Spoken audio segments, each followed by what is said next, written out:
This evening? Good evening. Good, good. And I'm a bit energetic. Always. I'm like this. So, welcome to Legacy Communities and Heir Property Rights. My name is Pasha Baker. I'm the Director and CEO of the Goldsboro Westside Community Historical Association, Incorporated. I am down in Sanford, Florida, which is Central Florida region.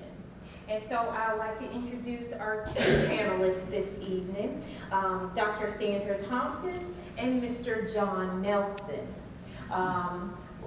This is something very deep to me as being, I'm third generation in Goldsboro, where we have our museums at. And so when we speak about legacy and heir property, but we speak about communities. Goldsboro was your second Black incorporated city. Now, when we talk about our cities and townships, let's talk a little bit about the economics of it. It's the intro I would like to portray to both of these esteemed panelists. When we talk about the economics, the city of Sanford used to make $8 million a year off of celery back in the early 1900s. It paid its Black laborers 25 cents a day. Now, how could our communities ever be equal? Good. And my mother worked. And how could they even become equal today? Knowing that past. One of the things that strikes me as our history, and as we've been around the state to most of your museums in here, to a lot of the places I've been, to Fort Myers and what have you, our museums are really catalysts to bring up those neighborhoods and those Black communities. So the property rights and maintaining those property to write the grants, Exactly. to fund the buildings, to make sure that we are economic engine for those Black neighborhoods, to preserve that history and act as a catalyst for the community.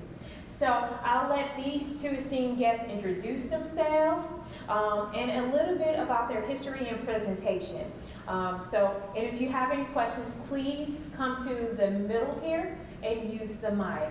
Some housekeeping notes. One, on your chairs, you will see a survey that needs to be turned in this evening. Also, promptly at 8:45 tomorrow morning, buses will leave here for the sessions tomorrow for tours and reenactment. 8:45 on the dot, and they do not play. They left me once. They really left me. I had to knock on the, I had to run. It's not good. They will leave you. They don't play. So 8:45 tomorrow morning. Make sure you fill out your surveys. We are all museum people. We know how important surveys are. So please fill out your surveys and turn them in. And I will let Dr. Sandra Thompson speak now. Thank you, Ms. Thompson. Awesome. Do you mind helping us with our slides? Of course not. Okay. Tell me when to click. Okay, so guys, I really don't need this. Okay. They got to pick up in their camera. Okay, Yeah. we're gonna see how we do this. Let's put it back up there. Thank you. So I am delighted to be here.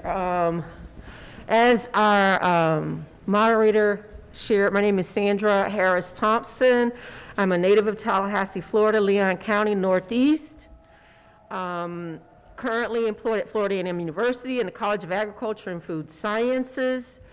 And I will share more about me as we go through our presentation. I'll let Mr. Commissioner Nelson introduce himself. Good afternoon. Good afternoon. It's great to be here, and my name is John R. Nelson Sr. And there's a John Jr. out there, about 6'6", and he has my grandson is 6'8", 16 years old. So whoa. I guess I got left on the short side, but really it is so grateful to be here this afternoon with this particular conference. With my background, I grew up in Monticello, Jefferson County, which is a rural community. Like we have 47 counties in the state of Florida that are rural communities and 20 that are urban. But at the same time, I came up through a segregated school, graduated as honor graduate from Howard Academy High School in 1966, went on to, had a scholarship at Alabama State, and I ended up going to different ones. So I have gone through several higher education universities. But at the same time, my career primarily, I got over 40 plus years in the workplace. And so I know a lot about workplace and everything and how to make money. And I was just listening to our moderator here talk about Sanford. Believe it or not, my mother had to travel from Jefferson to Sanford doing seasonal work, cutting celery. And that's how she supported us. And not only that, it even goes further than that. But it is so grateful to be here. I've spent a lot of time, quite a bit of time working with people in communities. I'm a past county commissioner for the Jefferson County Board, being chair in 2013. And of course, I became the chief deputy for the state fire marshal, but I was a fire chief there, Florida's second black fire chief in 1975 in Monticello, and became in 1977 was hired with the state fire marshal's office and elevated to 81 up to the chief deputy for the whole state of Florida. So I've been around, I've had a lot of experiences in different things, and so I'm so grateful tonight to be here to really kind of, I guess, talk a little bit about some experiences we had down in Jefferson County and some changes that took place. So we're grateful to be here. Thank you. Awesome. So if you were here last night, at the end of the movie presentation, Mrs. Barnes gave opportunity for people to make comments. And one gentleman to my left talked about how do we go forward? You know, we have conferences, they're impactful, they stir us, but how do we go forward? I know that this presentation will provide some great examples of how we are going forward. But before we even get into that, I would like for the audience, based on the workshops you've been to, based on what you've been thinking about, just based on your experiences, do you have any ideas about how we move forward? So you must volunteer or I will call on you. I've got to stand up. Sorry. You're good. You're good. Just Okay. Yes, ma'am.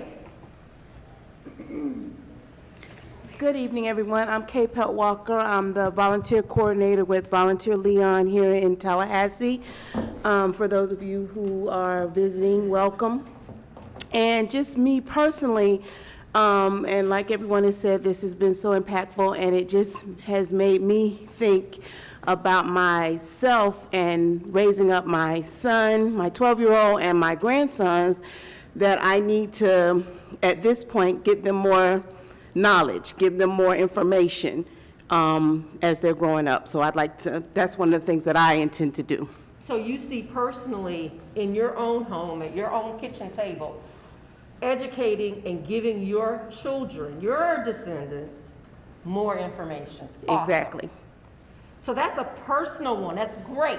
And that's how we are going to work this presentation. So from a community perspective, what inputs? How do we go forward? Now, in my mind, I link the kitchen table to the community. But, okay, now remember, I'm going to call on you. And after 3, 1, 2. Yes, ma'am. I believe one of the ways we move forward is making simple steps. Sometimes when we talk about black communities and where they are, people always say, well, we need to do this and we need to have this. I'm from a rural community, less than 60,000 people. And how we started in Goldsboro, like I said, the museums were the catalyst. But we own our land. That's 1. 2, we own our buildings. Then we own the black businesses that are in those buildings. We did what we could with what we have. Now, we're not big and fancy. It doesn't look like this beautiful Marriott hotel we're in. And as people describe it, it's authentic. So we need to start where we are with what we have. And if we have the museums, the black businesses that are around it would attract foot traffic. So recently we have the plazas that are all built out as well, and they're older. They're from the early 1900s, and they just went through renovations. Same owner, passed down from generation to generation. Nothing fancy, nothing fancy. But this is what we have. And so we also put in a restaurant, sell soul food. So not only do you come to the museum, you go and get breakfast in the morning, after your tour, before your tour, or after your tour, you're having lunch. So that black dollars keep circulating in that black community with those black business owners. And I think that is how we start improving the economics and building around the museums as a catalyst. And to move forward, that's how I would like to, talk about creating wealth, like you said. But we have the history with the economics of it. Okay, excellent. Both excellent answers. So, one of the ways in our formula that we've come up with, and we didn't come up with it really, our ancestors always did it, exactly what you just described. Mm-hmm. But it's about embracing our land. Quick note, in less than 100 years, the 11 million or so people who were emancipated acquired 15 million acres of land by 1910. Mm. That land wasn't acquired through the 40 acres and a mule, just maybe 1%. Most of it was they worked for it. Sometimes the plantation owners gave. Sometimes they gave at a reduced cost. And most often they bought. And often they bought at a cost to their life. But 15 million acres, that's less than 100 years.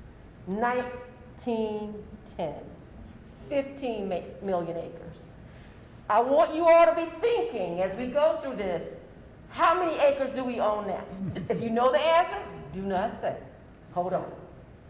So land, history, then the knowledge from the land and history. Oftentimes, we get so busy in this knowledge-based digital economy that we don't take time to think and reflect and understand. And then number 4, and if God is not who you worship, okay, you put whatever you want to put there, but God's honor, wisdom, and guidance. And we leverage that with connections of like-minded people. Mr. Nelson. Yes. Mm-hmm. And you'll see how that happens. And all of that equals capacity to create wealth that transfers intergenerationally. Just what you're doing in Sanford, okay? Okay, so just talking about land.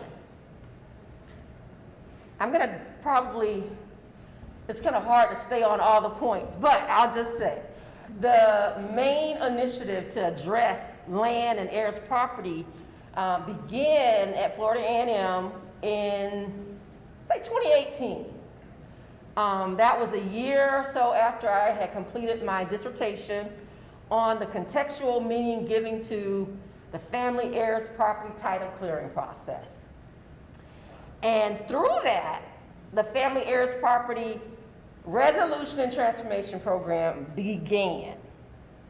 So, I would like Erica, and she's gonna scream, to read those 3 bullets for me.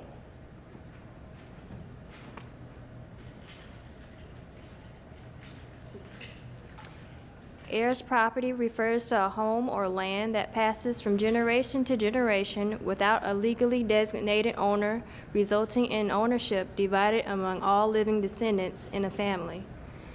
This unstable form of ownership limits a family's ability to build generational wealth. From capitalistic perspective, heirs property is dead capital unless families work together to manage it so that it works to produce wealth. Excellent. Now, how does heirs property occur?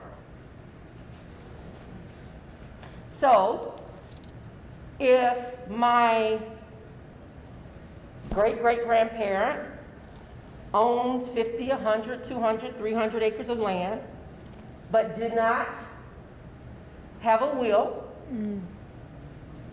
and he died, that means he died intestate.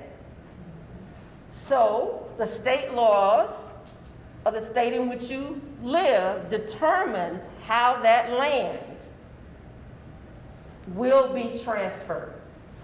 It also includes when there is a will and the will is improperly constructed. That means it does not identify the heirs or it doesn't say as much as they can which piece of the land that each heir will get, which was the case of my family. So, who are heirs property owners? Now, who remembers when the Great Migration occurred?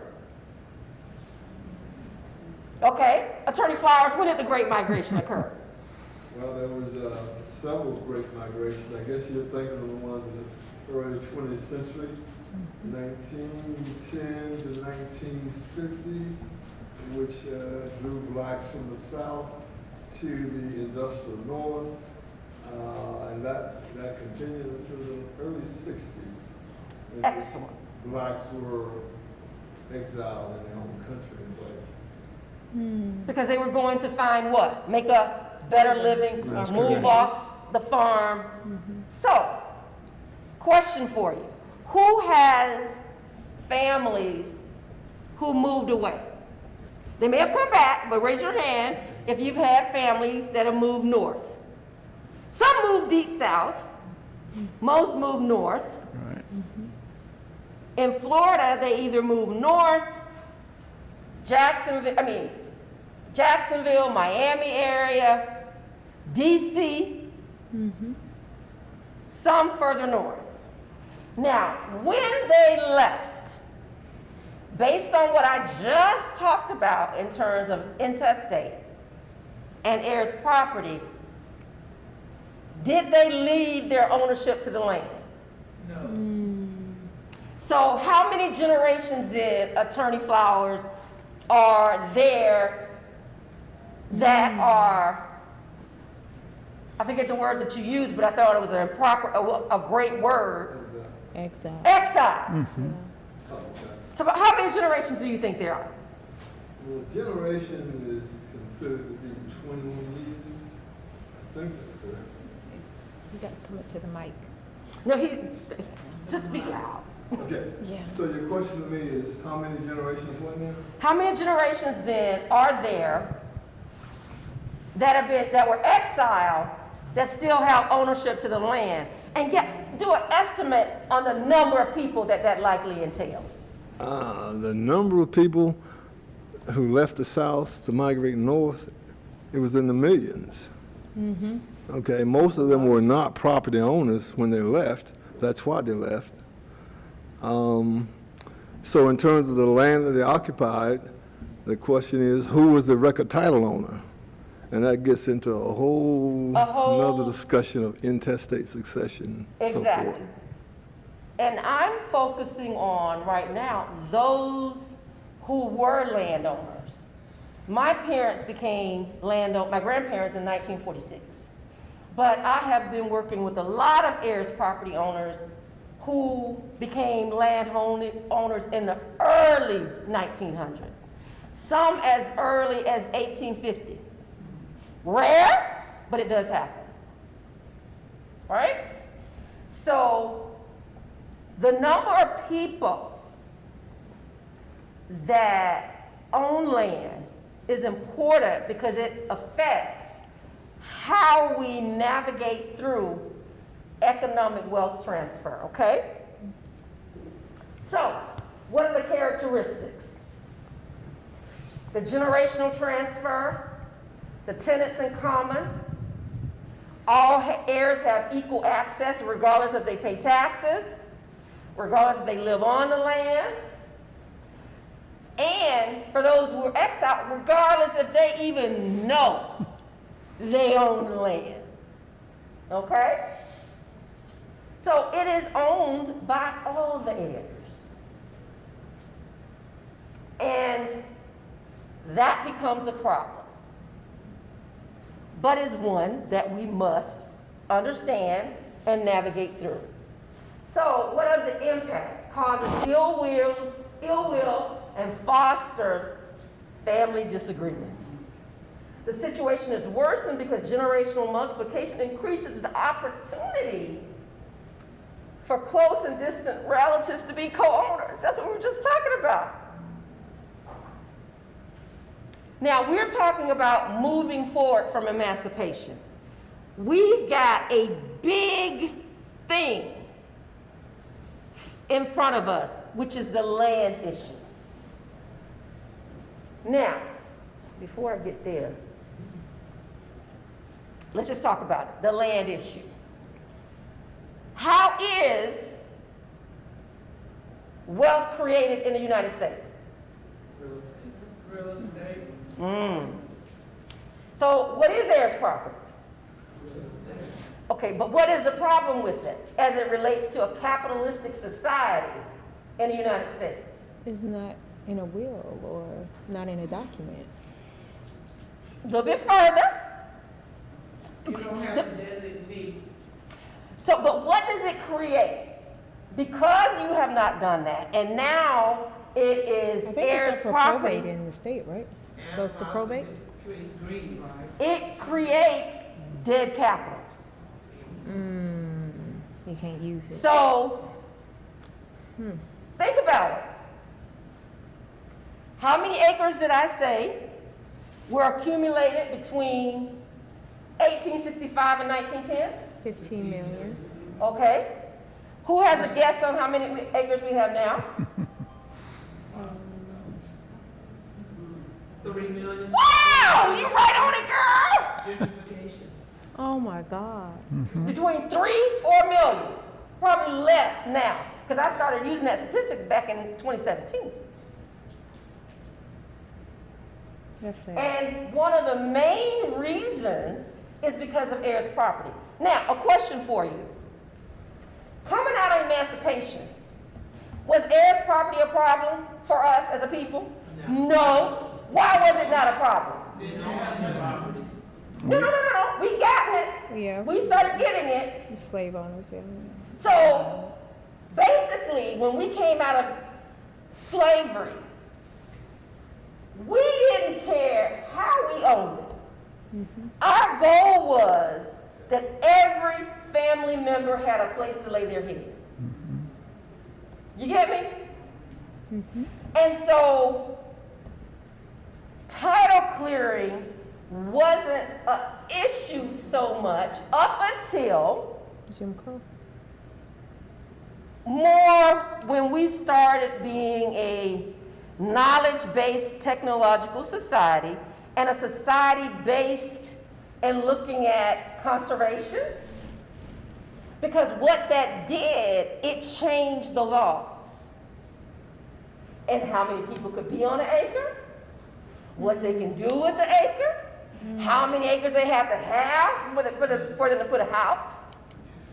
So it has totally disrupted the ability of people to live. Grandparents bought 13 plus acres, they sold 3, They gave the rest to their children. My grandmother, when she passed, had 4.33 left in her name. It cost me and 2 aunts $10,000 to clear the title to land we already own because of our county-based laws. Now, what does that do to wealth generation when you've got older people who do not understand a lot of the laws that come out through our county, because that's where it's done? You've got people who did understand it in the 80s, a lot of them weren't here. For me, I wasn't here. I was in where? Boston for 7, Houston for 7. So all of this stuff was happening in my home county, I knew nothing about. Then she had a non-contiguous acre. In our county, if the non-contiguous acre still heirs property, but if it's not contiguous, any federal resources that get attached to it, those resources, you got to pay them back. So the one contiguous out of the 4.33, Medicaid said we owed $50,000+. How?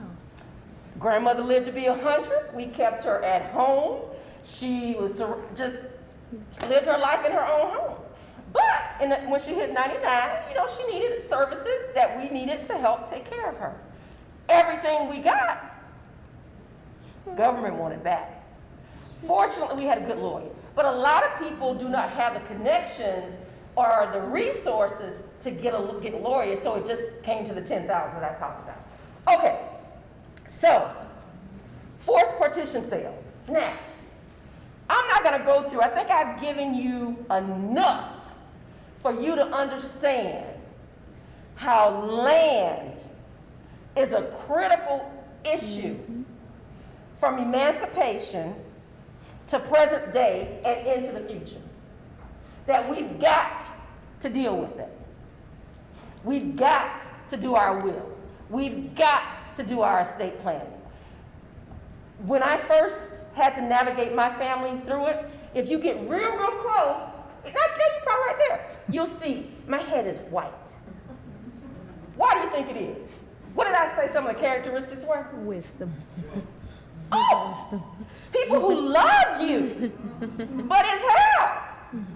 So my point to you is,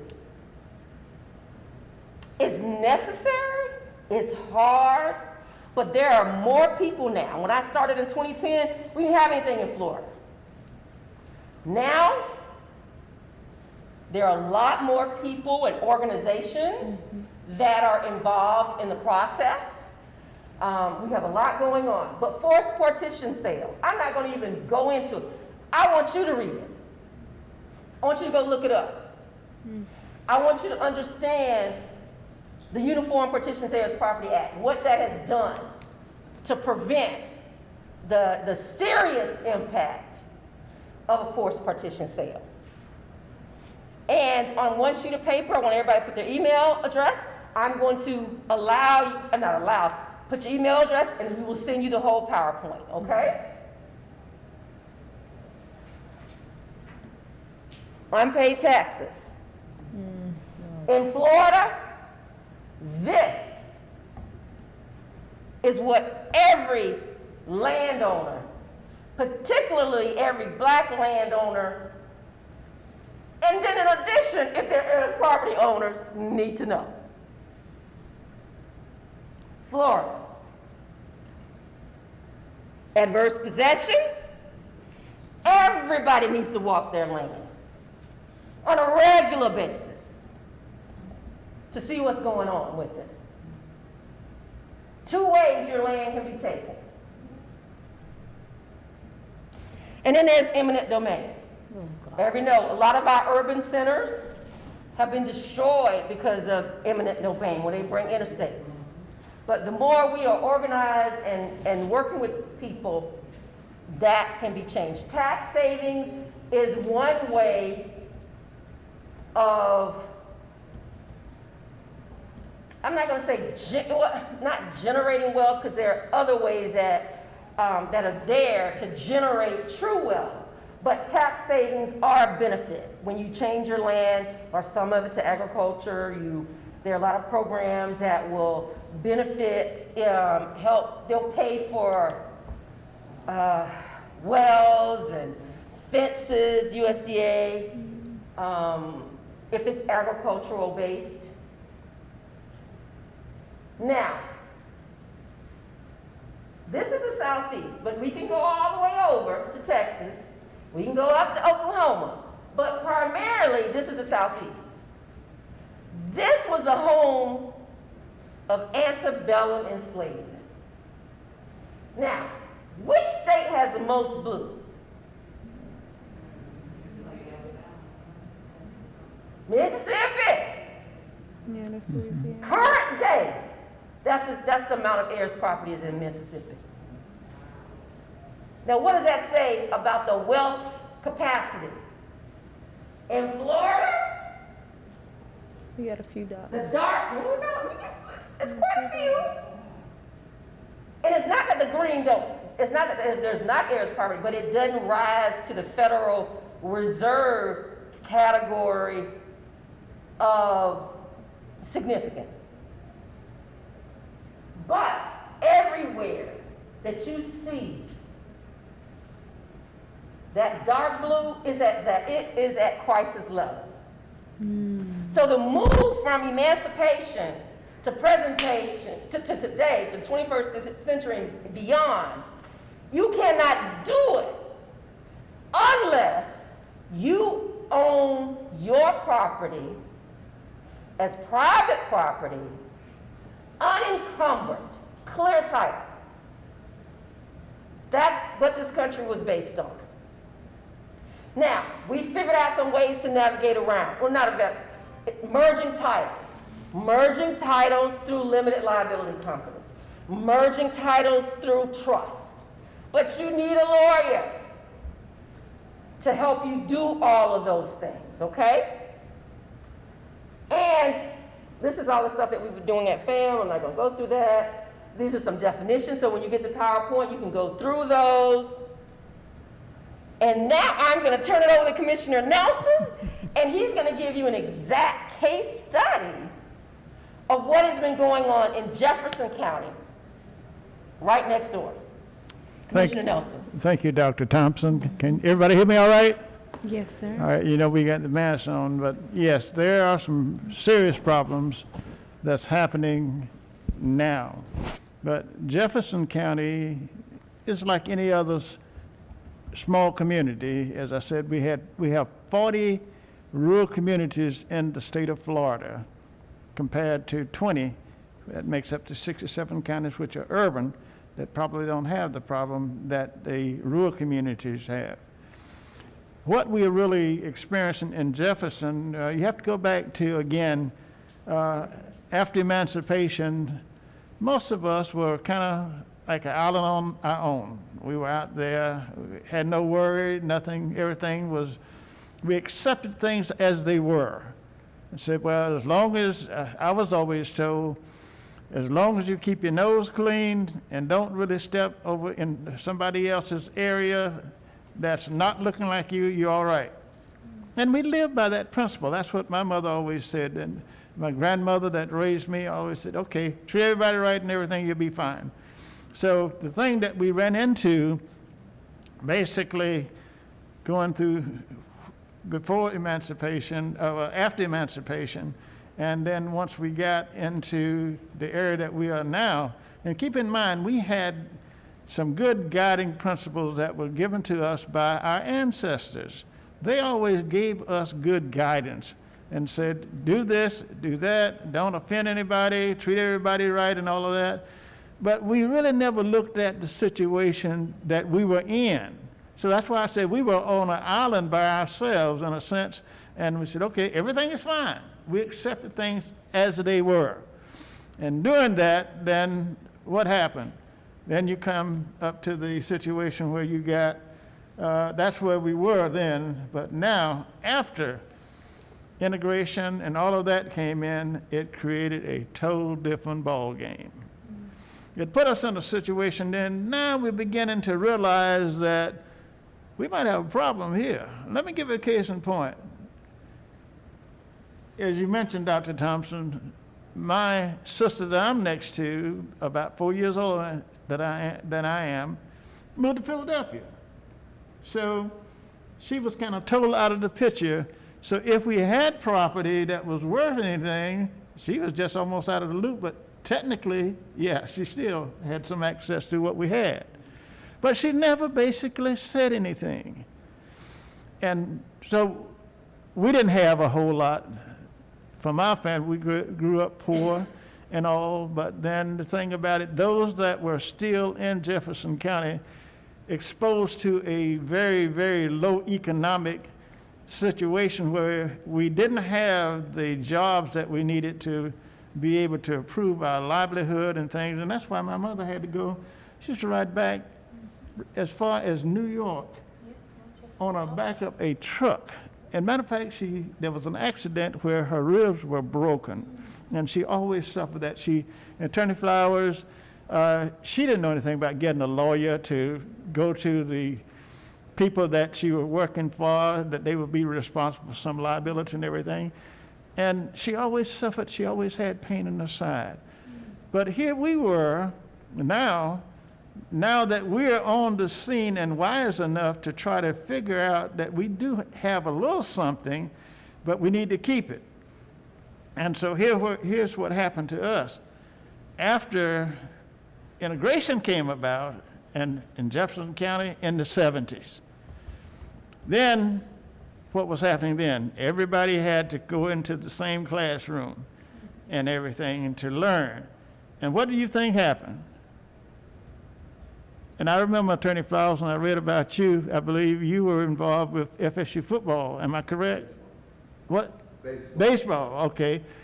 And see, another situation there is as we started moving into these other conferences, sports conferences like the Southeastern Conference and all of those, well, ACC wasn't in place back then.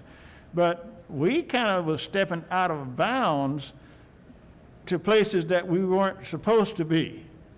But then they saw where we could improve their situation. So what we were exposed to then, we had to learn something about how we were going to protect what we had. And so at that time, that's when turmoil just totally broke loose. Because, attorney, they didn't want you over there, but they wanted your skills. At the same time, if we stepped out of line and out of bounds, rather than going to FAMU, where we were accepted, then we were creating a problem. But we had to learn something, and what happened at that time was because integration brought about, that created another problem with us, because when we left to go to these universities and areas of higher learning, the thing that it created, you're exposed to areas that were going to provide the economic process for you.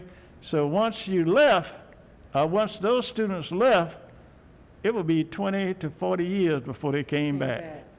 So Commissioner Nelson. Yes, ma'am. If I would, so how did then, you're saying that the changes that took place, how did that affect the situation of heirs property in Jefferson County? That's a good question, because the situation what happened, let me just use my mother as an example. My baby brother, myself, and my oldest brother decided that we were not going to allow our mother to rent anymore. So we put our resources together and we bought some property, put her a modular home on that, and so even though we did that, if she would have died immediately after that happened, as you talked about, those others would have probably come, hey, where's my share? Why, I'm entitled to this and that and everything. Well, Mom lived to be 97 years old and she demised in 2005. We thought everything was fine. My baby brother, who had just have gone to law school, where Mom had to stay in Washington because she visited him a year before she died, he wanted to know, why I can't have all of this? Well, I had the, because of how I was her power of attorney, and I'm gonna get back to what you just asked. The property was actually conveyed to me. Not that I didn't want my baby brother to have his fair share, because he helped put it there, but he wanted everything. And so what does that create? A turmoil within the family, arguments, grief, frustration, and all of that. And basically, to kind of straighten it out, and although he had gone to law school, you can't even want to talk about, hey, you know, we can get this in court and all that. But that didn't happen, so, and that was good. But the key part about it is, that was an actual situation that happened to show you when families come together, and although they weren't there at the beginning, all of a sudden, when somebody deceases or demise at that moment, everybody knows how to find a way to come in and get their supposedly fair share. And that's what's it. And so we're going to have a quick little dialogue, right? And I want y'all to listen to this and think about your county, your legacy, your community. So how did I end up coming, I'm sorry for speaking over you. You're good. How did I end up in Jefferson County doing workshops, and why? Okay. The one thing that I realized first of all, I became the chair of the Board of County Commissioners, and I saw what was happening to our county.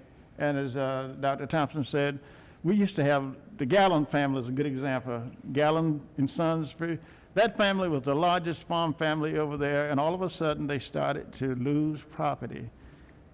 And so other folk that I have talked with is talking about problems. Good example in the South End, there was the Tyson family, who when Ted Turner had his 3,000 some acres, he encroached upon the property land rights and everything he had, and so they were kind of taking it.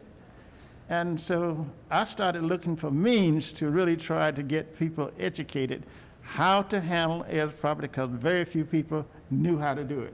And that's when Dr. Thompson and I. And so there are some other situations that, in addition to Commissioner Nelson, there was also the property appraiser's office, the Yes. tax collector, called me, probably like December of 2018, saying that people were losing their land at record rates in Jefferson County. People were buying it on the courthouse steps. Right. And they just needed information. So the next year, it worked out through Mr. Nelson that I was able to come over and did a series. And some of those topics that we talked about, Yes. do you want to share some of those and how those? But before we get there, let me just throw a couple more things in, and I won't prolong that. As you mentioned, laws change, zoning criteria change, and all of that. And see, all of this now, and most of us are not aware how this is affecting us. Florida law back then said as long as you own property and you paid that tax up to the 7th year, you had no problems. It wasn't going.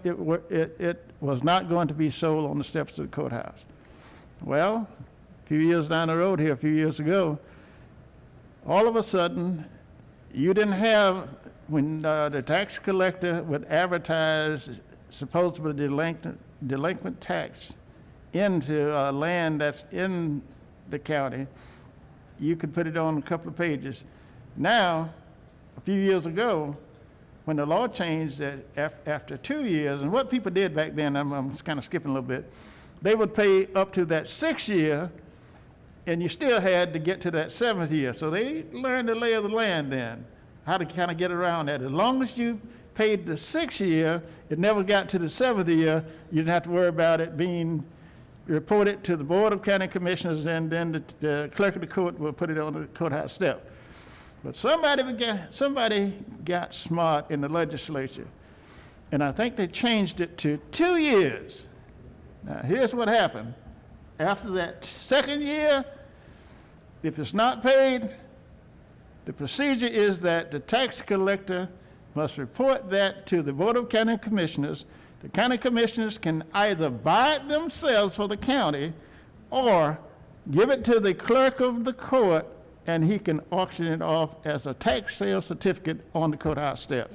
That's when all of that property, we never were up to get the snuff on that, and that's when we start losing a lot more of our land. And I said I wasn't going to go in it, and I'm not going to in detail. But this issue right here is what happens that makes it vulnerable, in that if there are 50 heirs, direct heirs, not the grandchildren, but the direct signing, the last living, how can I put it? What I'm trying to say, attorney? There you go. That's from the original, closest to the original.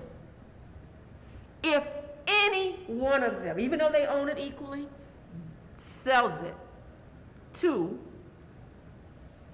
a predator that is out looking for land, and there are many, then what you end up having is this forced petition sale. One of the things that we have helped, now that it's changed to 2 years, is that we have the Uniform Heirs Property Act. This movement came from a town hall that we had in 2019 at FAMU. And a group got together and said, we need to work on this issue. They worked on it. It was passed a year to the day, year 2020, June, whatever day. I think it was the 19th. But at any rate, now there is a process where judges, lawyers have to work in line with ensuring that time is given to the families to develop an estate plan. Just selling the land like that. Now the critical point is, if we as a people do not know, then guess what can happen in your county? The same thing that has been going on. Additionally, estate planning can be costly, particularly if you and your family aren't on the same page, right? But President Biden, about a month, 2 months ago, released $67 million in relending money for people who have heirs property to clear the title to their property. The critical piece of that is you gotta be on the same page so that you have developed a plan and you know how you will be able to pay the loan off. Now, in my personal opinion, being that we were the only people that were brought here, worked the land, we shouldn't have to pay for it. That's right. You know? But that here nor there, this is what we got. Mm-hmm. So when I said about there are other ways that you can make a living off the land, instead of selling your land, why don't you develop it yourself? You can. Why don't you divide it in sections? Some of it be family live on. We might sell 3 acres, and partner with a developer. They put about 5, 10, 20 townhomes on it.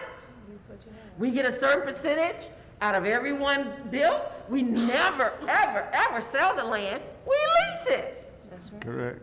A major plantation owner right here in Tallahassee, one of the last developments they did not sell their land. They leased it. So we've got to get smarter. So going back to that, is there any other thing that you want to add on the heirs property piece, Mr. Commissioner Nelson? Yes. One thing I didn't mention is you had talked about early on, governmental bodies, local governmental bodies, which we are legislative bodies, just like from the federal, state, and it comes all the way down. we have to submit comp plans to the state. Now, what happens in that comp plan is that most of us, we may have a little bit of property, but when you come up, you can only put one house on 5 acres of land, and where plantation owners are putting 20, and they're not paying any taxes at all. But let's say most of us had large families back then, and to be able to give somebody their fair share, if I want to give my sons, I have 3 kids, but if I only have 10 acres of land, I can only give 2. And in most cases, depending on where it is, if the comp plan changes from a standpoint of what you have to have in there, if you're going to try to develop it, you may have to pave the road and all of that kind of stuff and all of that. But now, give you an example. I have 17 acres on Cham Road. Because of being in government, all I did was go to the county planner. I said, tell me how I can put more than 5 houses, 3 houses on this 17.1 acres, because whatever's left over, you can't do it. So, well, here's the only exception. If you just put a pig trail in there, have a holding pond, you can put 9 houses in there. Everybody don't know that. Everybody doesn't really know that. But what is the key piece that Commissioner Nelson said? When emancipation occurred, we didn't have to worry about a comp plan, right? So I know families off agriculture sent 12 children to college, to FAMU, the Henry family off Bradfordville Road. The point that I'm making is that then all of these laws and regulations did not limit our ability to use our land the way that it needs to be used. We are currently in urban fringe where I live, but along with what Commissioner Nelson said, you can, I don't know if the right word is petition, but go before the county commission and ask to develop a subdivision. You see these big signs sometimes on barren land? That's all it is. They're asking for comment. Mm-hmm. So if there isn't any negative or enough negative, then what happens? They can override the building criteria of 1 house per 5 acre. But as Commissioner Nelson said, you gotta know. So moving on, how should we embrace land as we move from emancipation in the 21st century and beyond? Yes, ma'am.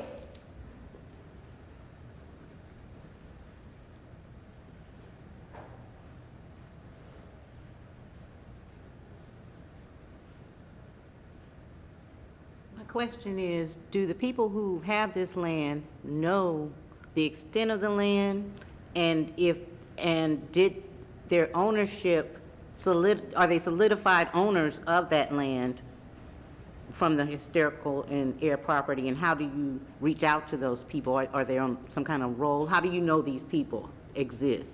Well, not a question, but it's a good question. So that good question is, that is part of the problem. Most people, believe it or not, do not know that they own heirs property. At the time my grandmother passed away, I had a master's and specialist degree. I had no clue. But I had to learn quickly. So one of the things that the Federation of Southern Cooperatives, Appleseed Project, Tuskegee, Auburn, there have been some researchers have been researching since the 70s, but now it's in full force. But it's what drove me to get my dissertation, my doctorate and a dissertation on heirs property. So there is a massive amount of education and outreach. Fortunately, in the last 2 years, some of the most prominent online news sources and print news sources, New York Post, New York Times, a host of others have done articles. I was in a documentary by Vice News, aired on Showtime. At the time, it was called Losing Ground. You may be able to still find it on Showtime, but you can find it on YouTube, is How Do People Appropriate Land? That particular documentary won a Peabody Award this year. So there is movement to educate, to identify. The problem is the way that providers like myself would identify heirs property. If they don't self-identify, then typically what we do is go to the county tax appraiser's website, property appraiser, CAMA data, this is computerized data, and you try to identify indicators that suggest that it's heirs property. And then that's how we've been able to get the county, get federal government to set aside dollars so that we can provide outreach and technical assistance.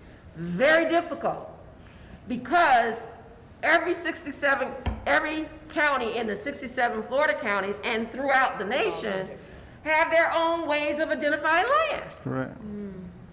So I'm currently in one research project, have another grant that has been written to USDA, which funds the land grant colleges, the College of Agriculture, to develop a program around that. Then another grant that we just did to Atlanta Housing Funders Forum, which is because they see heirs property as a issue around housing around the nation. So it's difficult. Good question, but it's very difficult. But we are working diligently on it. Now back to my question, which was, how should we embrace land moving from emancipation in the 21st century and beyond, based on our the first part of this workshop? Yes, ma'am. It has to be productive in some way. Is that what you're asking?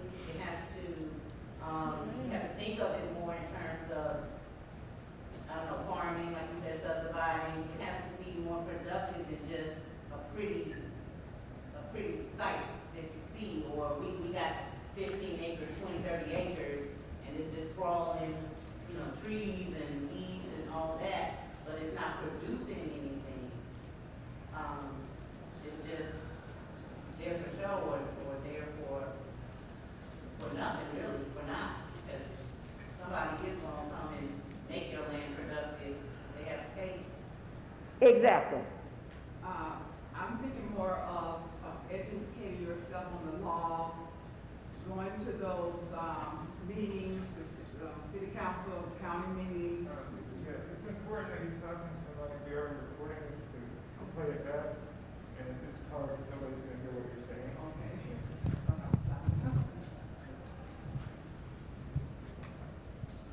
Okay. My thought was to, is it on? Yeah. My thought was to educate yourself, make it a point to go to the meetings, county meetings and city meetings. Okay. Basically, and understanding what the laws are. It's understanding what the laws are, definitely. And there's, No, I was just going to handle my time. oh, okay. Did you want to repeat your question? Your answer? Yes. Your answer? Yes. My previous answer was to just make the land, identify the land first, solidify the title, and make it productive in some way. Because somebody else will. Because somebody else will, Oh, if you yeah. don't. That's right. Okay, so, yes, ma'am. I think the first thing you need to do, you do need to clear the title, because other people will take your titles if you're not careful. But as far as leaving your family, creating property for inheritance, you need to do a will, that's clear. The best thing you can possibly do is divide up the land first, because once you're gone, dividing up the land is a fight, don't care what you do. Very good. All of the answers are good. Aside from acquisition, you can start by placing the property in a land trust, family land trust, and that in itself will protect the property as long as, of course, you're paying your taxes and things of that nature. But that will secure the property, and whatever is going on within the family, that can be worked out on a separate note, but at least that property will be secure, and someone will have to take the lead to make sure taxes, insurance, all those things are taken care of. But mainly, we just have to start acquiring property. That too. Again, to get back to where we were. There's a Could you come?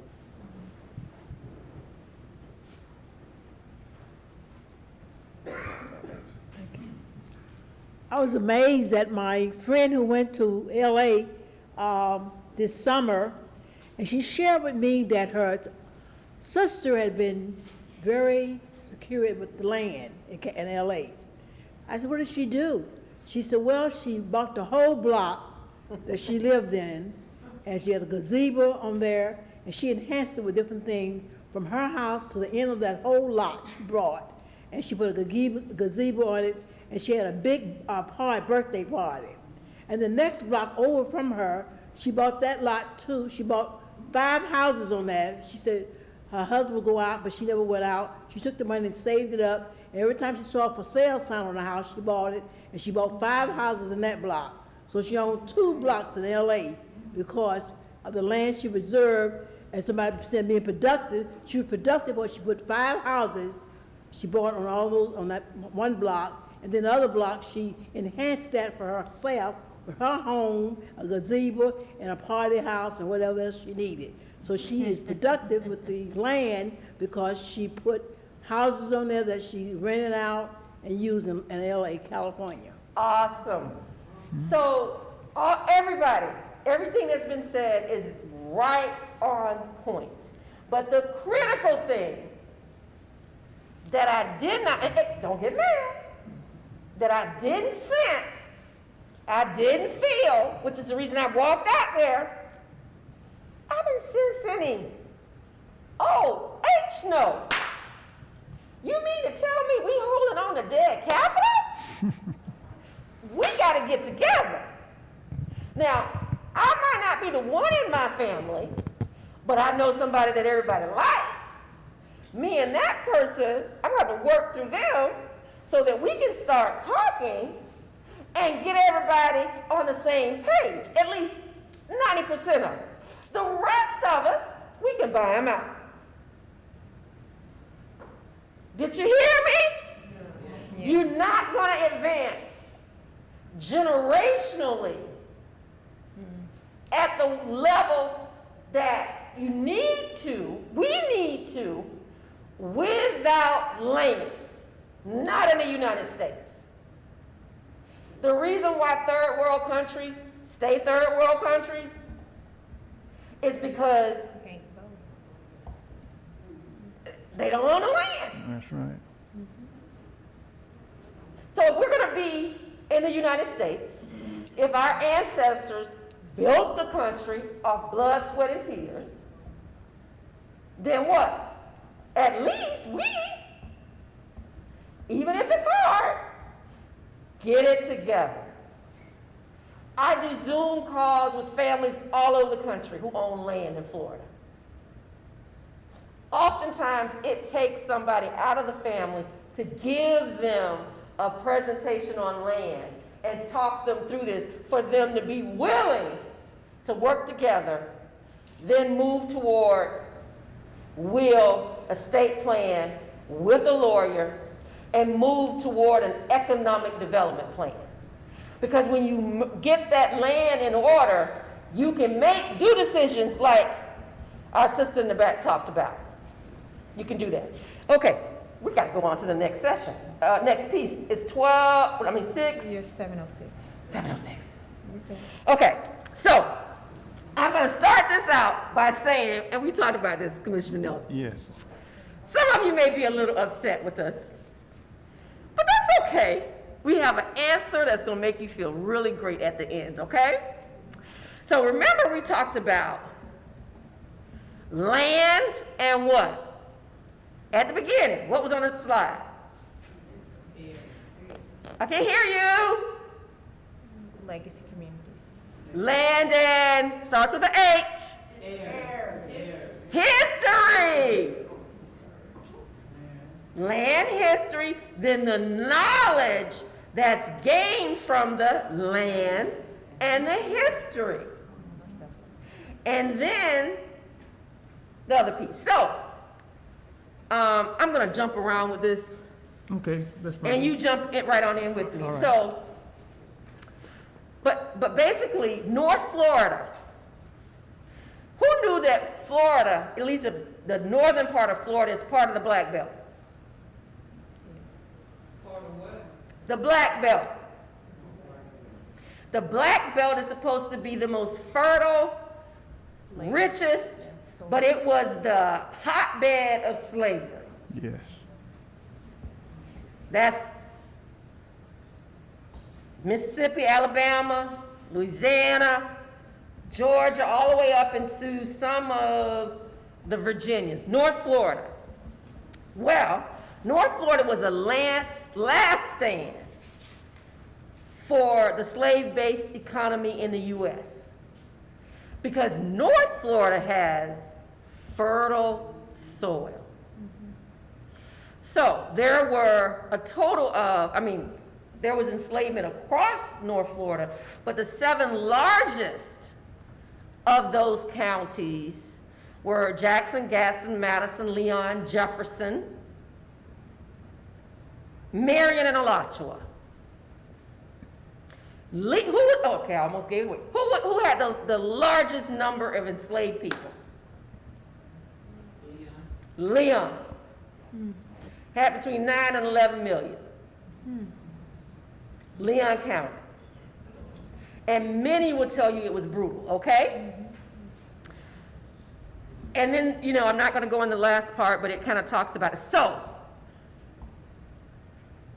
we're talking about emancipation into the 21st and beyond. The things that we actually own, our land and our history, if we don't lose our land. But can anybody take our history away? Yeah, if we don't keep it.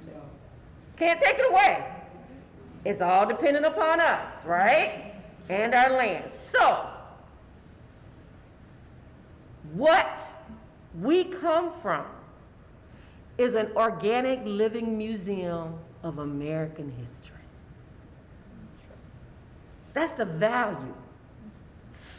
These communities were birthed on plantations. Many people like to say, well, black people didn't get civilized until after emancipation. Well, how is that possible? That's not true. Does that make sense? It doesn't make sense. All we got to do is go back and talk to our hear the stories of what they did. A community is a network of people who are working toward the same purpose. That's a community, right? So it's invisible right now. If you drive around any of the rural counties, you're going to see these communities that may have brick and mortar, be it made out of wood or brick, and then you're going to have modular mobile homes. You're going to look, boy, if you don't know, and say, well, what is that? Go all throughout the South. Those are what we call legacy communities. Those are those communities that were birthed on plantations and some were created right after emancipation, right? So in 2004, I moved home to Tallahassee, Florida, and I kind of couldn't recognize my community. I grew up with a community that had a black school, that had gone by the time I left, but all the remnants of mom and pop stores. People could walk to others, everything. I don't have to tell you what it was like. You know. That was gone.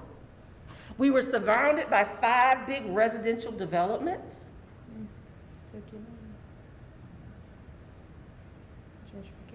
There you go.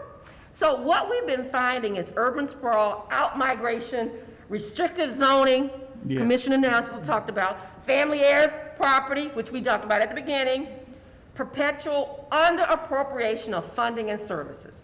One of the things that I found in every comprehensive plan, it always talks about giving resources to underserved, marginalized communities. But does that money ever come? No. Okay. Experiencing lost collective economic vibrancy. When you got all these developments and/or you're not getting resources into your community, you don't have vibrancy. So then what happens with our youth, Commissioner Nelson? They leave and go to where they can survive. That's right, they die out. So Commissioner Nelson is going to talk about, oh, and one of the things I saw is that in Leon County, Ms. Barnes, I think in 2006 or so, did a book about the trails, the root communities, and she identified about 30. That's just in Leon County. One of those communities was my community, Bear Hill community, and we'll talk a little bit more about that. But Commissioner Nelson, you talked about and shared in 1971, Yes. where you realized that there were changes, and you mentioned earlier about how people were island unto themselves. That's correct. But in the 70s, the turmoil started. So where do you see, if you could name some of the legacy communities in Jefferson County and talk about where you see those communities and some things that when you were commissioner that you did to benefit and kind of help them out? Yeah, thank you, Dr. Thompson. And that's a good question, and that's a good topic to talk about, because you have to realize that at the head of the people that you elect to manage your prosperity, in a sense, in a community, because you trust them that they're going to give you all of the things you need to be what I call self-sufficient and to survive. But if you're not careful and don't hold them to be accountable, you won't get a dime. But let me just go back to address that situation. When I ran for office after I retired, as a matter of fact, I had already registered to run for an elected office as I was retiring. And so here I was out campaigning. I had a very simple motto. I asked folk, what is it that you want? And that's a good way to find out what you go. If you're elected, when you go to the table, you have something to bring to the table that's going to be beneficial. And I asked the question, do you know that I would say 98.9% people didn't know what they want? They had never thought about it. So as a commissioner, I saw the situation developing.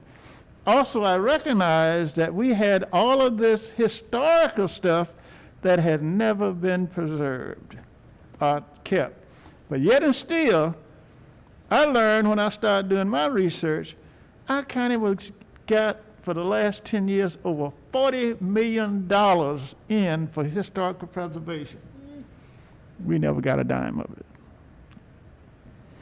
So what it boils down to, you have to make certain that people that you're electing to represent you, that they're going to be on point.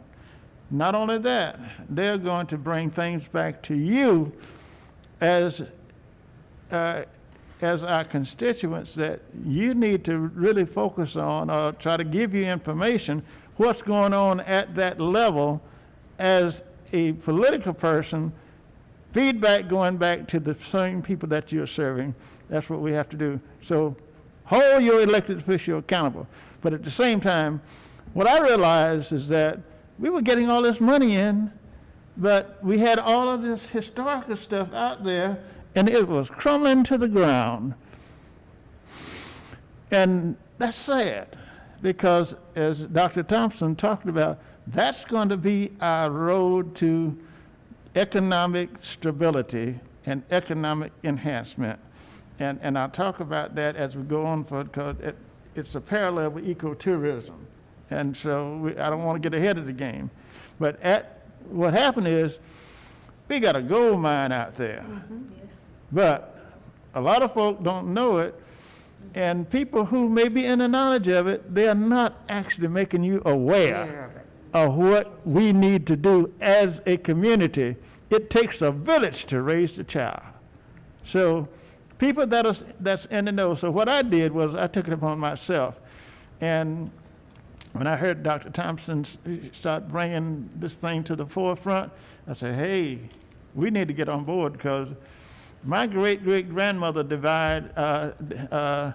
actually demised at 118 years old. She was a master cook on one of the plantations over there. And at the same time, we still have not gotten our fair share. So we're fighting to do that. But unless we got folk that's going to make you aware, because they're representing you. We represent, my thing was, I actually work for you. That was my motto. I work for you. And so we have to tell those folk that we are serving. There are things that you don't know about. And if you got legacy things out there, some of these buildings that's crumbling down, I just rode the other day, I found 2 more that we got to try to preserve it. And I talked with the lady that owned that. It's called a Blue Heron Cafe in Roostertown. Yes. Everybody at Christmas came back from wherever they lived, whether it was in New York or whatever. They came back to the Blue Heron to get that sausage sandwich, that chicken sandwich and all that. And I almost cried when I saw what the Blue Heron looked like the other day. But we got to preserve it. But Dr. Thompson, that's one of the things that we have to be mindful of. We got a gold mine out there, but we got to preserve it. So I want everyone to think about your county. And I want you to think about how I define what legacy communities are. Can anybody remember what I said about them? This is an action thing, just like the preservation of land. You got to know your community. And if you left your community, it still doesn't mean you're still connected to it. Right. Mm-hmm. Who can define it? Define it for me.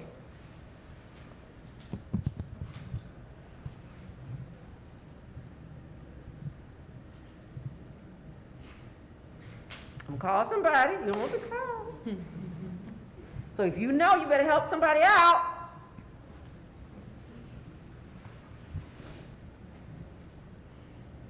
Okay, I'm going to go back and help y'all. But let me share with you, if I may, Dr. Thompson. Yes. There's a building in Jefferson County that's in the city, Roostertown again. Every teacher that came there, as the new Howard Academy was built in 1957, the old Howard Academy has been there since the 1930s. I attended first grade in 1955 at the old Howard Academy. And so 2 years later, here we were at the new Howard Academy, and every teacher that graduated from Thune-Cookman, from FAMU, because that's where the pool of teachers came from. Eddie Simpkin was the principal at that time, and George Pittman was the assistant. So they recruited from the FAMU BCC pool, because that's basically where they came from. But they only could stay at one facility, and that was the Mary Lee McCullough's house right next to William Tillman, who was Tillman Funeral Home. And every teacher stayed in there because it was it was a high-rise facility, wood frame, but everybody knew it as the teacher's place. Today, thank God today, Mr. White is buying that and going to restore it. It's going to be a bed and breakfast. Yes. Rural Airbnb, rural bed and, okay, so now, come on. This is how we build wealth. We don't have to go and get a loan for it. We don't have to go and Oh, can I share some of your history? No. All of New England is preserved in some capacity. All the figures we've read about in our life. Real people like us live in the houses, but guess what? They're on the historic register. And they're not just on the historic register. Depending on how you set it up, it also generates income. Okay? So,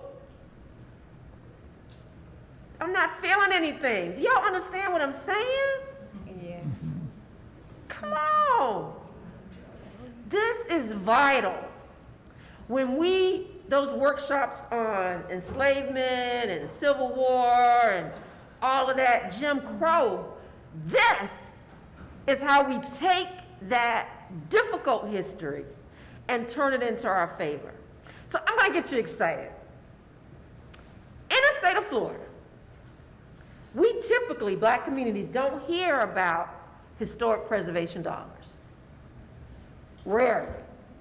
Hurricane Michael came in, destroyed a lot of the panhandle. Jeff Shanks, who's presenting right now on the Maroon community, really worked with me, Ms. Barnes, and said, okay, we're gonna make sure that black communities get some dollars. Over 20 black historic buildings have been selected to be awarded from Hurricane Michael. Never happened before. That means in some of these communities in the Panhandle, they are getting upwards of between $400,000 and $500,000. Correct. What does that do to your community? What jobs, what businesses can be placed in those? It's a catalyst. How do you bring $400,000 into a community like that from the feds? Yeah, it's a catalyst. From your history, preserving your building. Now, through the Biden administration, whether you like the administration or not, there's never been more money on the table, except in the 60s and 70s, maybe early 80s, that we could access, people of color, to go to school. We didn't have a problem going to school. The money was there. Graduate school, undergrad. Now, but that changed really quickly in the 80s, okay? But now, today, and it's not just for people who've experienced inequities, but it's there for anybody to access. But there are specific language that says we want every agency in the U.S. to work on making sure that there's equity in their programming. So what does that mean? That means whatever county you're in, no matter what state you're in, your county is sitting on mega dollars. They're going to be doing wastewater, they're going to be doing parks, they're going to be doing this and that. So my question to you, are you at the table? And if you are not, you know somebody that can be. And not only is it coming down through your counties and your cities, it is also at the state level, block grants and other types of grants. And then there's also the access for you to write for it yourself. Pull some teachers, retired teachers, principals. Hey, let's go after some of this equity dollars. Let's bring it back to our community. It's not going to be there long, 4 years or 3 at the most. And if there's another 4 years, I doubt if they're going to get past having that amount of dollars on the table. I'm not lying. I'd write grants. I'm on the computer. I see it. It's there. I promise you. So let's move on through this. So how then have we work to address moving forward is that because of what I experienced in my community, I created the Legacy Communities of North Florida, which is a nonprofit. A lot of the work I was doing separate from my unit, from my full-time, but that became overwhelming. So, fortunately, my administrative and corporate extension program allowed me to merge a lot of the work of outreach and historic preservation into my program area in extension at FAMU. Total blessing. So what I did to build the Florida North Star Black Heritage Region, I reached out to all the counties that are contiguous and developed collaborative relationships. Mr. Nelson has a nonprofit, Mr. Sylvester and Mr. Pittman and their work, Mr. Sylvester presented earlier over here. And if you don't buy them, I'm buying them. I bought some last year. He has a Renaissance Park, which is a living museum. This is cane syrup that I saw him make last year. So we are bringing back this history and teaching people how to build businesses around them. $7 a bottle. The best. I gave them as gifts, all of that. So, just a little side piece. So, with all of those different counties, we developed these collaborations. And then we developed institutional partners. Would you believe Little Sandy Cape, that's what they call me in my Legacy Canberra Hill community, has a partnership with the National Park Service, EPA, Blueprint, Southeast. How? One, leveraging. Remember I said leveraging relationships, bringing collaboration, having a vision, having a passion, and understanding that I really could not do it by myself. So now, the whole region, from Jackson to Madison, is in the eye of these agencies. Do you realize that trails, all the different trails that come out of the EPA, transportation, counties, all of those have dollars attached to them? Yes. That is how you bring economy and wealth from the federal level. Now there's a reason why you're doing, okay, let me finish on events. In 2018, I did this thing called the Juke Joint Jam Florida Festival. That was my first launch and talk about all the legacy communities, right? That could kill me, so I didn't do it the next year. But it is on the table because now I've got some partners to bring it back in 2022. So you gotta do events. And while I'm saying that, I'm just hoping that Attorney Flowers knows how to get in touch with George Clinton, Parliament Funkadelic, who lives in Jefferson County. Because we want him to build, not build, we don't want any money, but we want him to partner as the figure person to bring a music institute into Jefferson County using the two old Howard Academy buildings.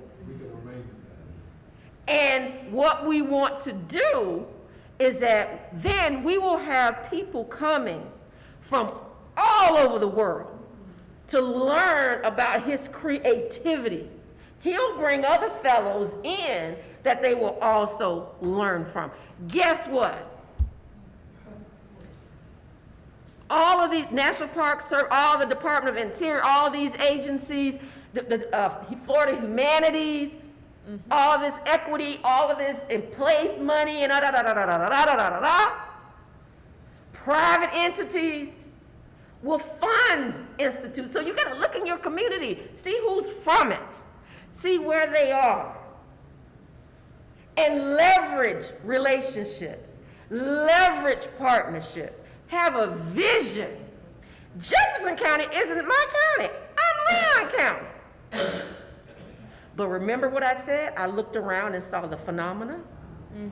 Do you all know that Europeans come to Florida in record numbers? Where do they go?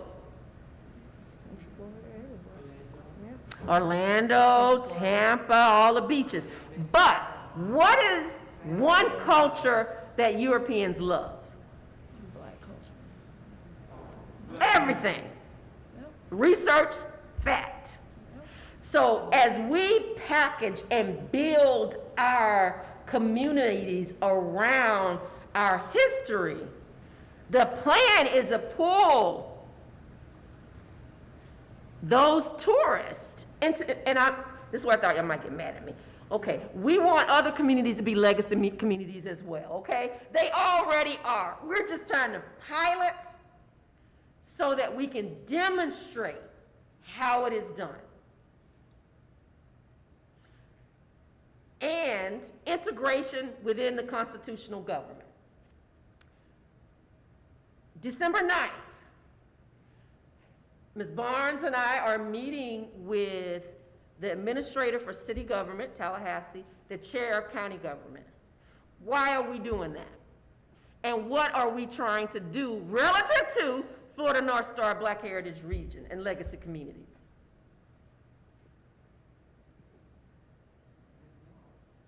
A little bit deeper than that. Leverage, validation, recognition, celebration. So just as we celebrate Winter Festival, Springtime Tallahassee, these legacy communities produce the people that built the state. Yes. That's right. So they need to be celebrated. They need to be integrated into the infrastructure. Ouch. Sorry. So there should not be, now I'm not saying it's going to happen overnight, but we've been, with those partnerships that we've developed, take a look at this. This is our model.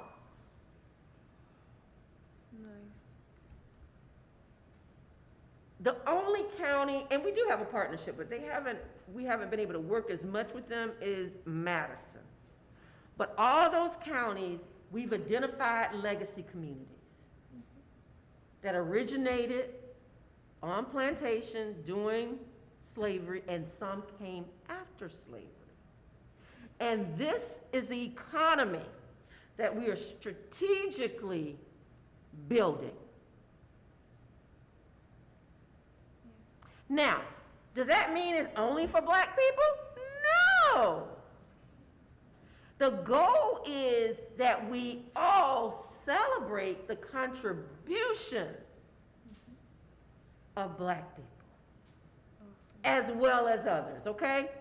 So that's, then, as I said, please leave your email, because this is an example. Jackson County, where Mr. Sylvester and his wife are from. He has, like I said, an open museum where you can go and see all of the houses, outhouses. He has a cane, everything.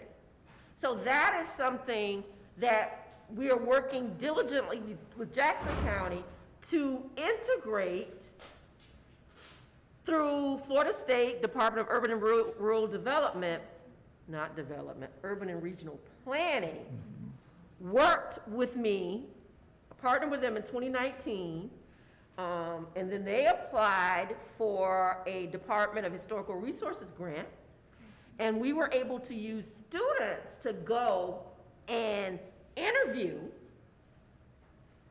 individuals in Jackson County, and we were able to name and identify the legacy communities. So now I'm going to show you how. Okay, so those communities with the red, you see them in the red dots? And you see I have a little bubble. Same map, but that's says that if you look in the legend, then that's what you're gonna find as you follow the red dots all the way around. So when people come to the state, and this is integrated within Visit Tallahassee, within Florida's tourism platform, they'll know everything they can do, everything they can find. So we've got it done for Jackson. And we're working now, hopefully in January, we'll have a meeting with their county and city commission to talk about integrating this trail into their existing plans. Okay? So in Gaston County, we are working on identifying them, and the community knows them. It's just that we've got to identify, package them, and put them in a trail format. Ms. Barnes already did, as I said, Leon County. We've just got to put the GIS on them to make the trail.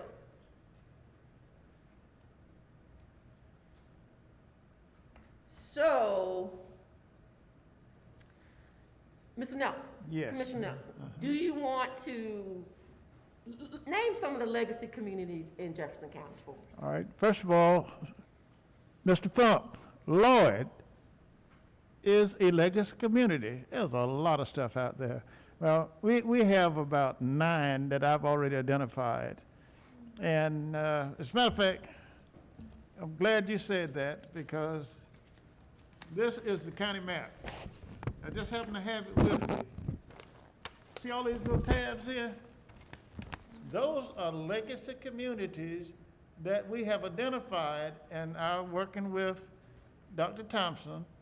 We know we've contacted people that's living there, told them that they've got a gold mine, let's preserve it, and we still got a lot of work to do. I think I just submitted our county map to you and the city map, the Rooster Town and the Log Town.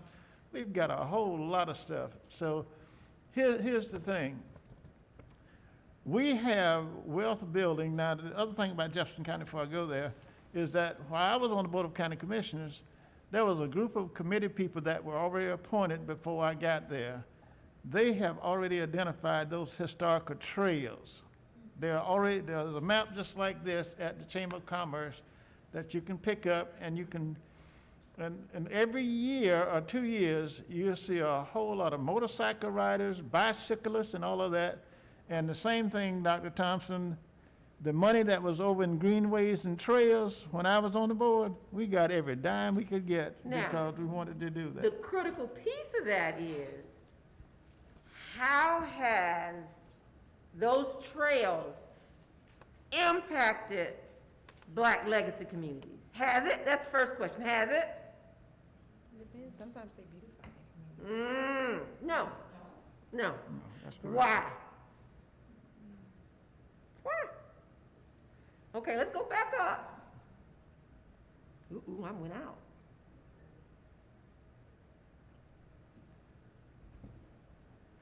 You have to be strategic. They have to be identified, and you've got to have stuff, things. Yes. That when they're the motorcyclers, the bicyclers, the flower seers, the landscape viewers, that when they're coming through, they know to stop at Blue Heron. They know to stop at Elizabeth School. Yes. I got through Ann Herring, the owner, her family owns Elizabeth School, colored school in the Dills community. We applied for one of those Hurricane Michael. Right. We got one of those to repair it. It was already deteriorating, but the Michael destroyed the roof. So that's going to be a major spot. Mr. White, as you've said, is building a whole lot of, not building, but restoring. So you have trails in every county. But how are your communities connected? And have you worked on identifying the trails, the historic people, the historic events, all of those kinds of things? So although we're piloting here in North Florida, it doesn't mean that you can't do the same thing wherever you are. I just wanted to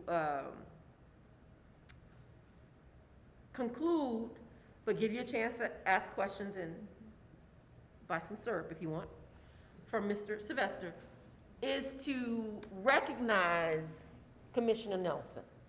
He has been at this work many, many, many years.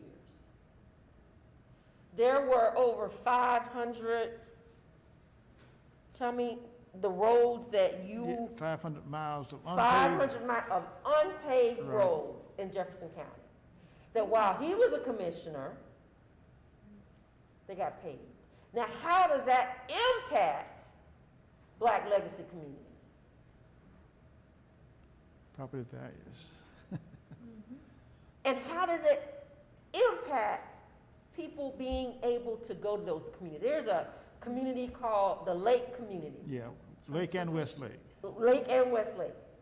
They have these tiny churches with the wooden windows that are still there. Now they built block, but they're still there.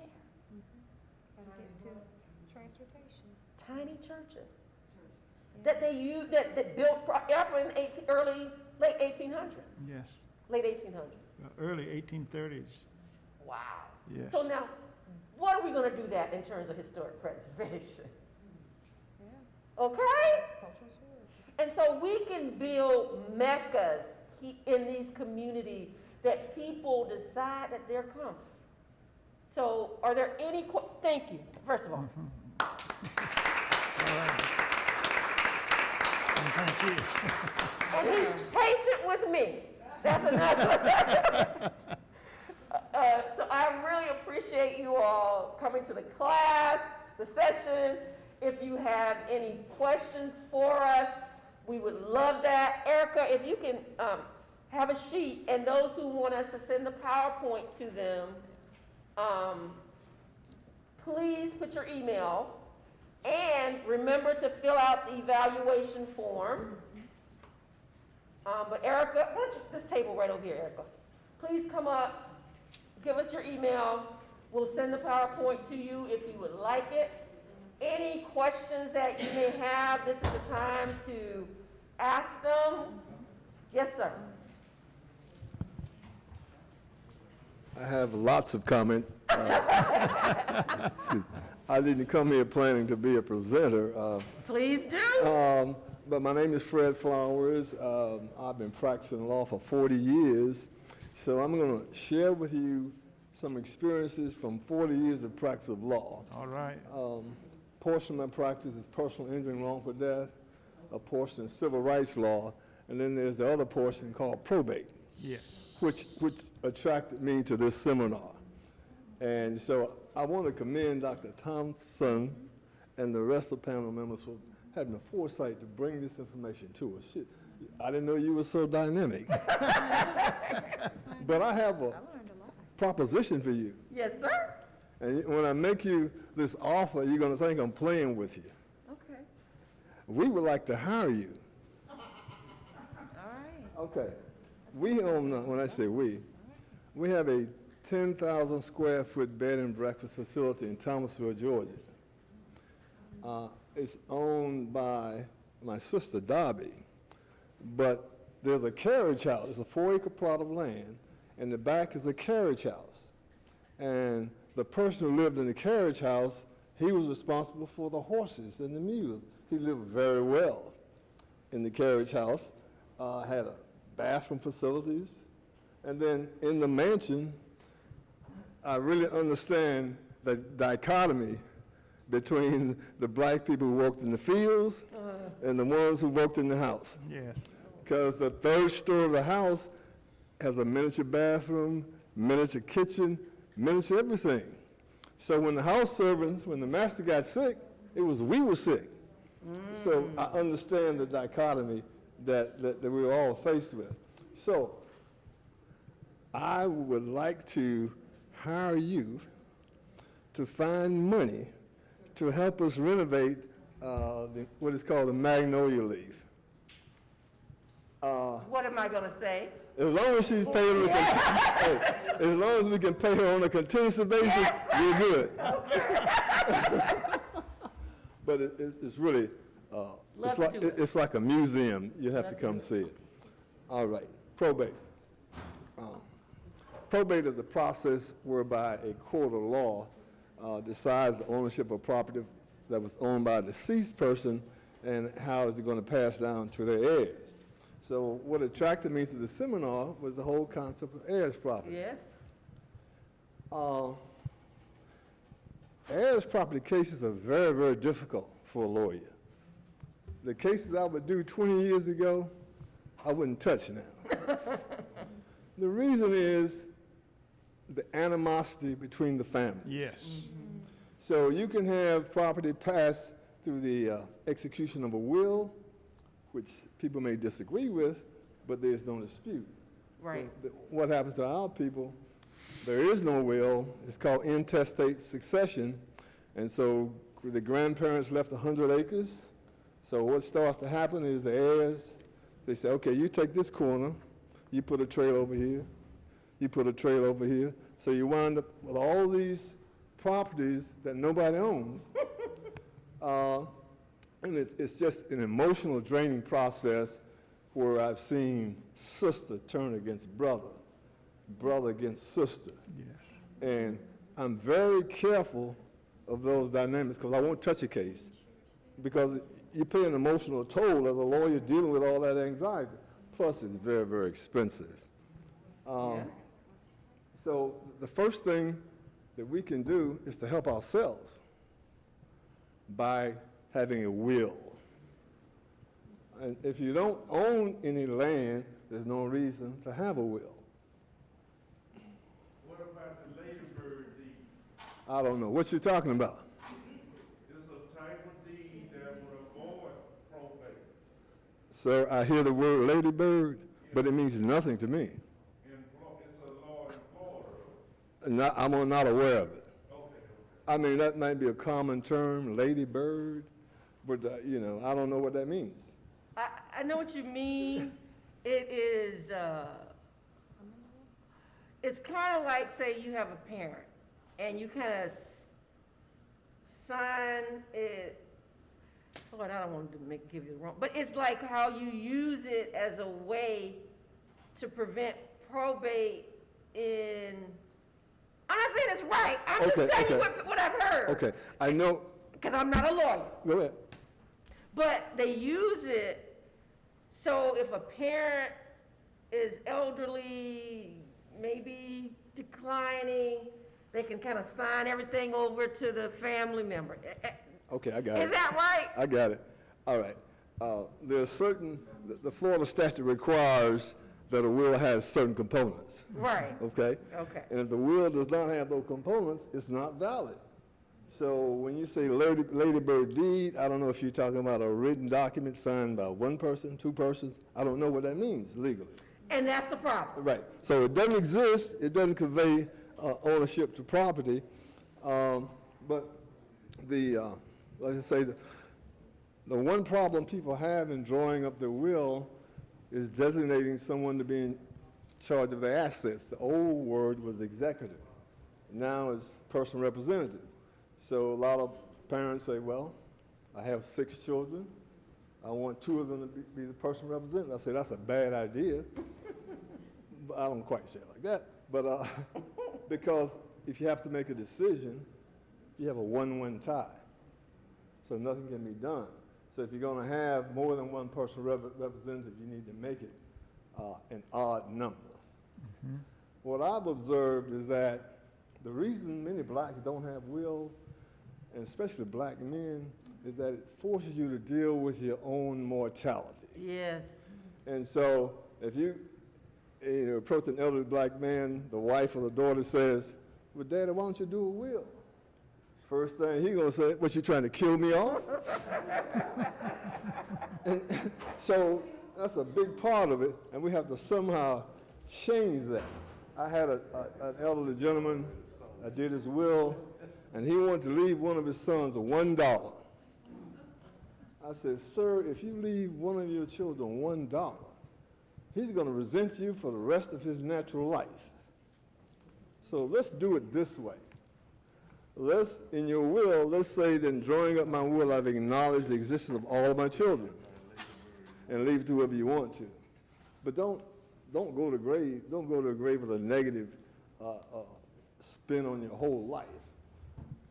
Then the heirs property is a very, very difficult area of the law. I picked up a case the other day that there were 120 heirs. 100 acres in Liberty County, but 120 heirs. Just a notice, sending out notices to that many people is just overwhelming. And what's going to wind up is that the legal fees are going to eat up all the assets. There you go. And that's just the nature of the beast, all because someone did not draw up a will. Another question I get often is, how do you want to be buried? It used to be a Christian-like burial, but I see more and more people want to be cremated. So you have to address all these type of things in your will. And as I say, your children, your heirs may not like what you leave, but it won't be in dispute about it. The most difficult case a lawyer can handle is called a will contest, where someone signs a will, but they're now dead, and an heir wants to come forward and challenge the validity of the will because daddy couldn't write, he was on his deathbed. I was in a 2-week trial twice.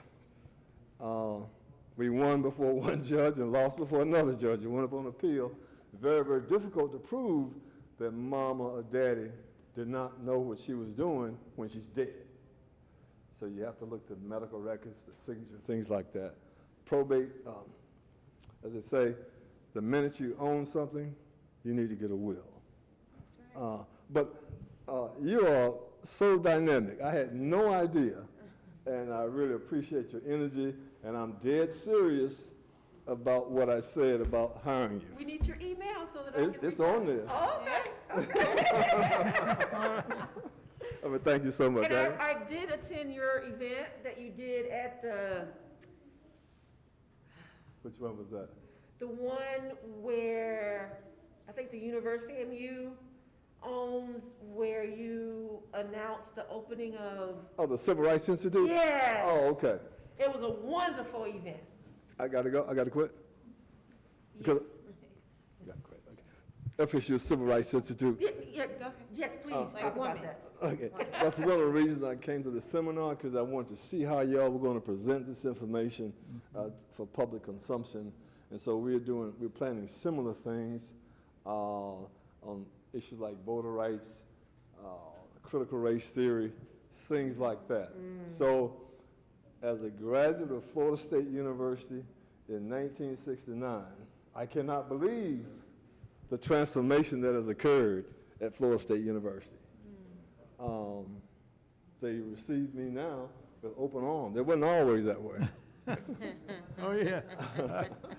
Because I was there from 65 to 69.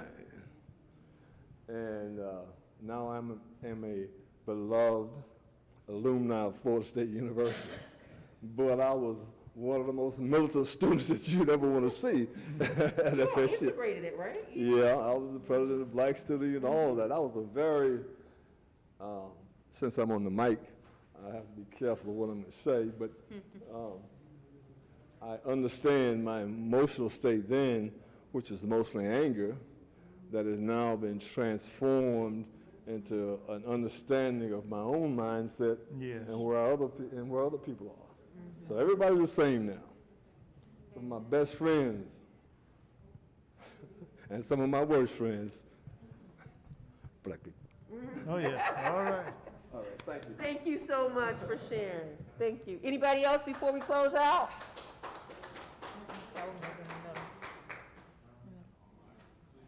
All right, I learned a lot. I really did.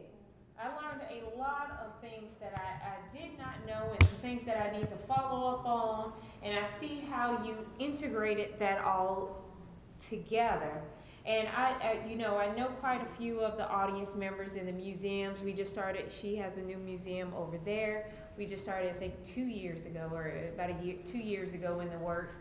Ms. Myers, the state of Florida with the cemeteries and historic preservation is in the room as well. I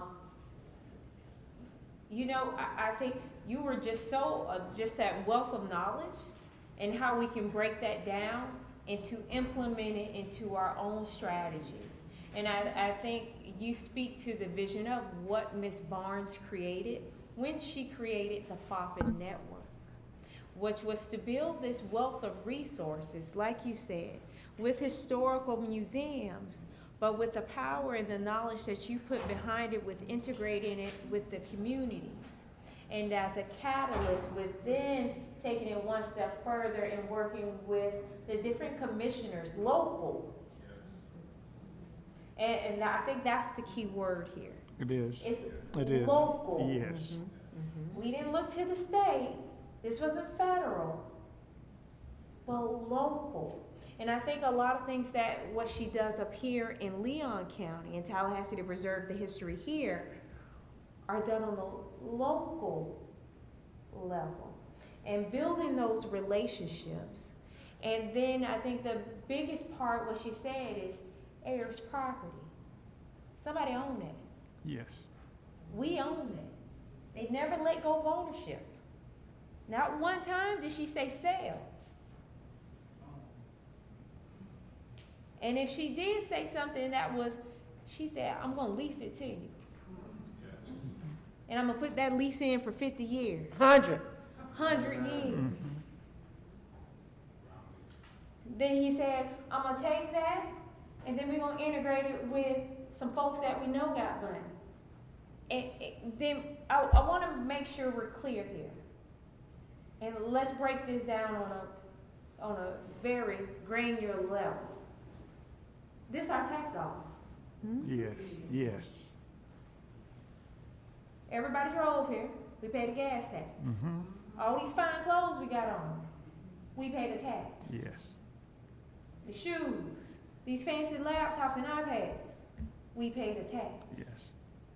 We are doing no more than receiving those dollars back into our communities. Correct.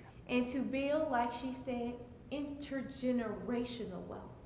We got to pass it on and keep it. That's where that 50-year and 100-year lease come from, because we keep it. We own it. Yes. And then we build it back up. So another round of applause, one for the commissioner for the great work he was doing. Thank you. And a definite big round of applause Yes. for the doctor for the work and the wealth of knowledge that she shared with us today. And a round of applause for all of y'all, because it's 8 o'clock and I'm hungry. Thank you, moderator. Let me just say Yes, one sir. thing. I don't want to take the mic just to be saying something, but this is very true. When I was elected to the board, the first thing I found that is when you talk about all of those unimproved roads, the county was paying over $10 million over a 5-year period to just put dirt and rocks on those roads to try to keep them ready. $10 million That's a lot of money. of taxpayers' money. When you buy gas, That's right. when you pay sales tax, That's right. that Road comes tax. back to the county. That's right. Out of every $1, 14 cents comes back to our county. You can only spend that for infrastructure. That's how we paved all those roads. Potholes, yeah. Go ahead and get a road bond. First thing I put on the table, a $4.6 million road bond. We paid 51 miles of dirt roads. And guess what community they were in? Our community, because they were not paid. Why spend taxpayers' dollars when you're getting that as a rebate and the sales tax is coming back to the community? So I want to say that. Talk to your commissioners.